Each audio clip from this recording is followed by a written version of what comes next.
inside, see what I made of. Is this a matrix, or is this all made up?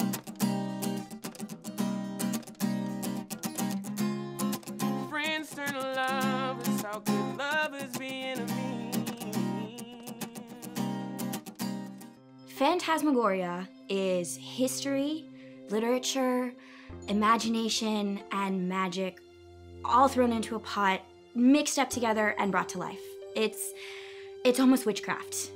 Weird as the comparison that sounds, it's almost witchcraft because it takes on a life of its own, and it's this living, breathing entity, this creature that leaves the audience going, what did I just witness? Was I just a part of that? Was that just theater, or was I actually a part of the stories?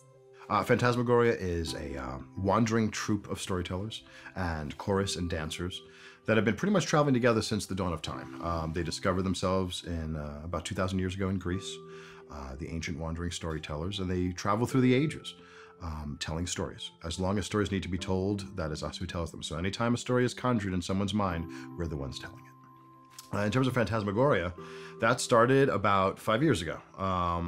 And we had been looking at a devised piece again, like when we did Oedipus. And we hadn't been doing that for a while. We were doing produced plays, things like that. And I had always had this idea of a horror circus. He had been pitching it for years, but he didn't really have a narrowed ballpark. He's like, I want this caravan, this troupe of people that pop out of a cart. And I'm like, what in the world is that? And he's like, well, I don't know yet. And so every year he'd be like, this thing would come up in the fall, and he would be like, this is the year we're gonna do something with this. And I'd be like, okay, well, what are we gonna do? And then one year he was just like, this is it, I got it.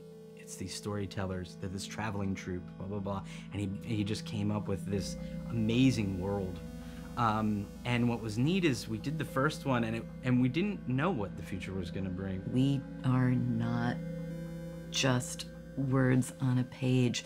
We are living, breathing, evolving stories all the time. Every one of us, every breath, every step, every speech, everything we do, we're communicating a story. It's with dance, it's with puppetry, it's with combat, and yeah, it's with lines. It's with music a lot too. Though there have been changes in Phantasmagoria as we have evolved for a lot of different reasons, and anybody who's been there from day one, you can see them.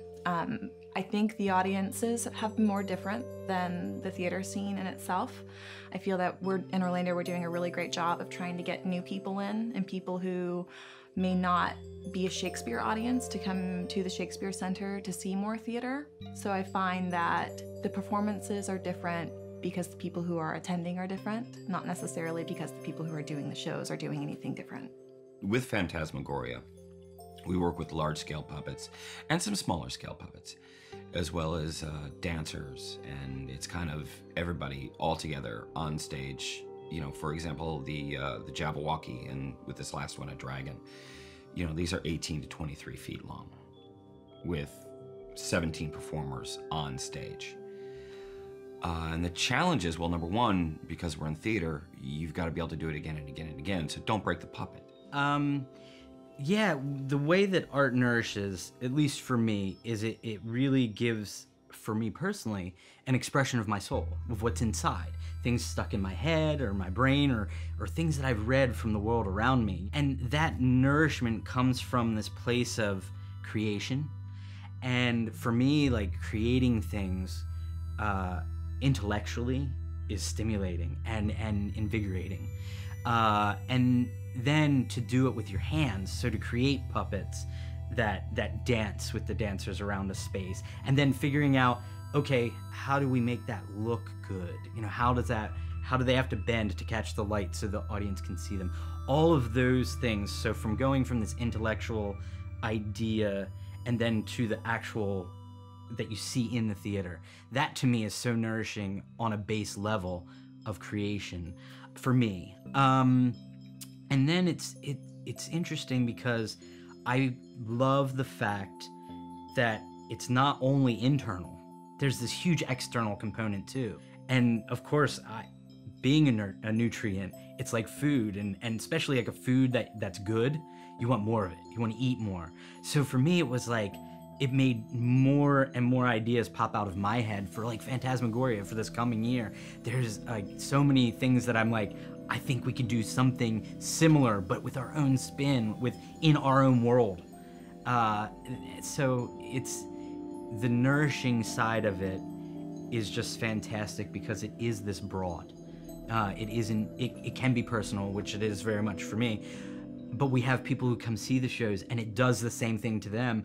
And we're able to know that because afterwards they come up to us and say, oh my gosh, they tell us stories about, how it affected them or how it caught their eye or that it gave them an impetus to create something that they've been having in the back of their head but couldn't kind of put the visuals to. And then they're like, we saw this, now we can make this part happen. So we get into the theater and I'm virtually done. That's not what it's about. It's about the process.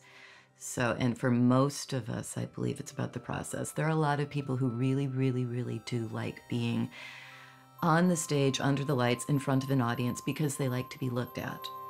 Look at me, look at me. For most of us, I don't believe that is what we are here for. We are here to look at you and to make sure you're seeing what it is we're presenting, not us personally, but what is our story? What are we telling? I've had friends talking about, I have to move to New York or go to New York. And what's really interesting is right now, Orlando has the talent because we are performing at the same level, maybe not with the same budget, but the talent is here. And that's what's so intriguing to me about it all. I think it will hopefully allow the community and the arts to really join together and to really just make it even larger. We're right at that precipice. I've been seeing it happening for 20 years, developing and getting stronger and more skill and more talent. And now people aren't leaving, they're staying.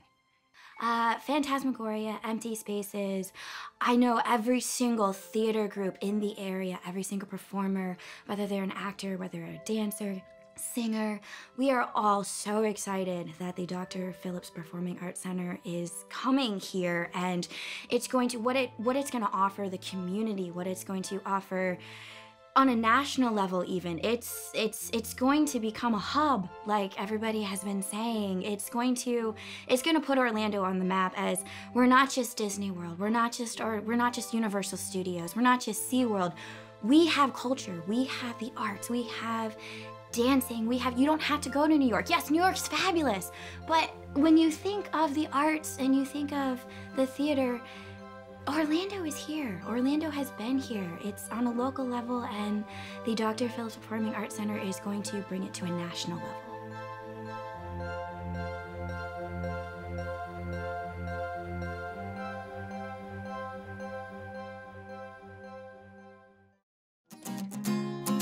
Friends turn to lovers, how could love